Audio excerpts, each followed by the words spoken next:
La noticia internacional de hoy es que supuestamente una aplicación, un software de Google cobró vida. Un software de inteligencia artificial creado por esta gran tecnológica Google, dice un ingeniero senior que trabaja con ella, que se convirtió en un organismo sintiente, sentient, un organismo sensible.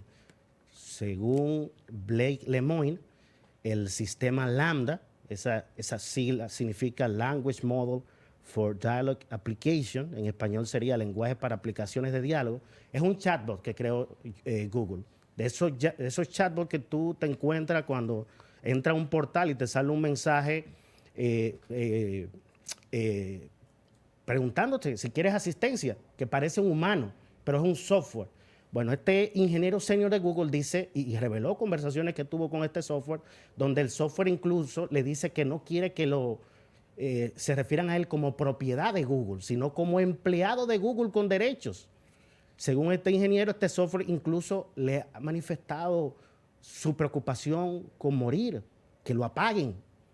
Y bueno, se ha desatado todo un debate. Google niega esto. Google dice que simplemente el sistema está haciendo para lo que fue diseñado, que es reaccionar a las preguntas que le hacen de manera que parezca humano.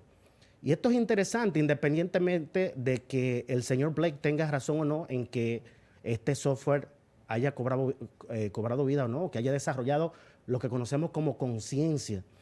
Esto es interesante porque nos estamos debatiendo con este concepto desde el siglo pasado.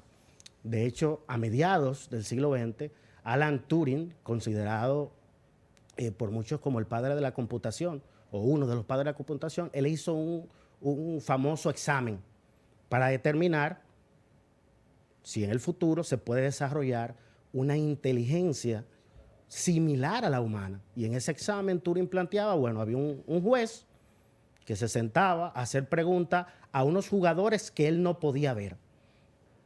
Y si tú mezclabas entre esos jugadores una computadora o un software, si el juez no podía determinar que estaba hablando con una máquina, entonces eso era una inteligencia artificial comparada a la humana. Mucho ha llovido desde allá acá, pero lo cierto es que sí, nos dirigimos a desarrollar una inteligencia artificial en algún momento, no creo que ahora, porque Google no lo estuviera escondiendo.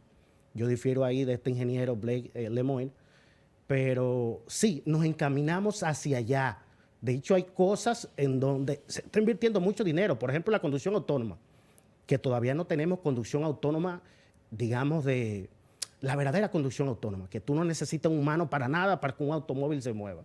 Pero el problema con desarrollar ese tipo de conducción autónoma en vehículos es precisamente lograr una inteligencia artificial que imite las redes neuronales del cerebro, además de sensores y cámaras que imite la capacidad de ver de la visión humana.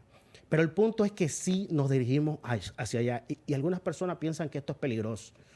Elon Musk, por ejemplo, este multimillonario, el hombre más rico del mundo, que está en negociaciones para comprar Twitter, él dice que desarrollar inteligencia artificial sin tomar ciertas precauciones como jugar con fuego.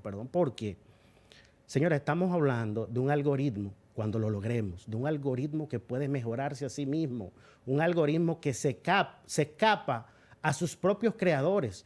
Y la ciencia ficción ha explotado mucho este tema. Y hay películas interesantísimas, como por ejemplo Trascendente, que la protagoniza Johnny Depp, donde esta persona desarrolla una inteligencia artificial que decide erradicar a los humanos, por ejemplo. Y no es una locura pensar en eso. Sam Harris, que es un filósofo y neurocientífico, él plantea la siguiente analogía. Por ejemplo, nosotros los humanos vemos un hormiguero y no le hacemos daño. Pero si vamos a construir un edificio donde está ese hormiguero, aniquilamos a las hormigas sin pensarlo. Y ahí está el problema. El espectro de lo que llamamos inteligencia es bastante extenso. Y gente que creemos inteligente, como Albert Einstein, no están ni siquiera en los adentros de ese espectro. Un software de inteligencia artificial capaz de mejorarse a sí mismo puede explorar en toda su intensidad, ese espectro de la inteligencia que no conocemos. Y si los objetivos de esa inteligencia artificial difieren de los nuestros, cualquier cosa podría pasar. Ya hay países que están trabajando y aprobando, señores, legislaciones para controlar el desarrollo de las inteligencias artificiales. Ray Kurzweil, que es un tipo que yo admiro mucho, jefe de ingeniería de Google, él incluso habla de que antes de que finalice este siglo, se va a producir, mucho antes de que finalice este siglo, lo que él denomina como singularidad. Más allá de ese punto, no se puede prever qué va a pasar con las sociedades humanas, porque precisamente los avances no solo de la ciencia y de la tecnología, sino específicamente en materia de inteligencia artificial, lo cambia todo. Una vez desarrollamos esa inteligencia artificial capaz de tomar decisiones por sí mismo. Así que qué interesante este tema de Lambda con Google y qué bueno que le estemos prestando atención a este asunto de la inteligencia artificial, porque además de las bondades que podemos desarrollar con ella, hay otra cara negativa que pudiera ser muy peligrosa. Hasta aquí mi comentario en Voz Expertina. Vamos a hacer una pausa comercial y volvemos en breve. No se vayan.